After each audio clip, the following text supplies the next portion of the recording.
As far as insurrections go, the advent of modern dance was more of a freewheeling fringe effort than some slick coup d'etat. Discontented with classical ballet, the cornerstone of the concert stage in the late 19th century, droves of dancers, mainly soloists, began investigating alternative approaches to dance, from intriguing sculpturesque techniques to intrepid interpretations of mythology. Their ascent from the wings to center stage was reactive, not directive, yoked by creative idealism rather than shared convictions about form or aesthetic. Taken together, though, their efforts sparked a blazing revolution. Like their modernist counterparts in painting and literature, these renegades stormed the establishment and upended its conventions in search of a more socially focused perspective. Ignited by the energy of dancers pounding away on beaches and grassy knolls, in parlors, studios, galleries, and cabarets, a vivid new dance movement flared into action. Elevated by its Renaissance roots and buffed by the rigors of Imperial Russian pedagogy, the ballet stage the early moderns squared off against was decorated and hot, often with couture to match. This finery was a robust framework for the fairy tale fantasies that continue to dominate the ballet canon today.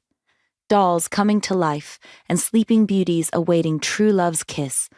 Multi-act grand ballets, particularly the confections emerging from St. Petersburg theaters in the second half of the 19th century, were the pinnacle of repute for the dancers of the day. This Russian inflection was actually a newish development at the time. The ghostly themes and soft, floaty footwork of French dancemakers like Jules Perrot had dominated the ballet circuit for much of the 1800s, in step with a wider cultural lust for all things romantic.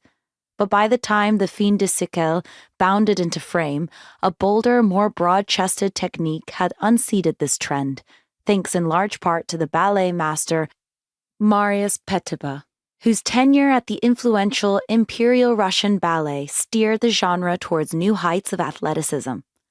As the new century approached, the willowy saunters of ballets like Giselle and La Sylphide gave way to the spectacular leaps and spins of Swan Lake. Serge Diaghilev's touring troupe, the Ballet Russes, also raised the stakes with a string of sensational avant-garde productions in the 1910s. The budding crop of moderns were mostly uninterested in these distinctions, however. At best, they found ballet a detached style of performance, inaccessible in both form and content, while the most strident among them deemed it a dance of pretension and degeneration, of living death, by Isadora Duncan's reckoning. Duncan aimed her ire at ballet's aerial preoccupations and responded by leaning into the swerves of gravity, a U-turn from the gliding point work and taut postures of classical technique.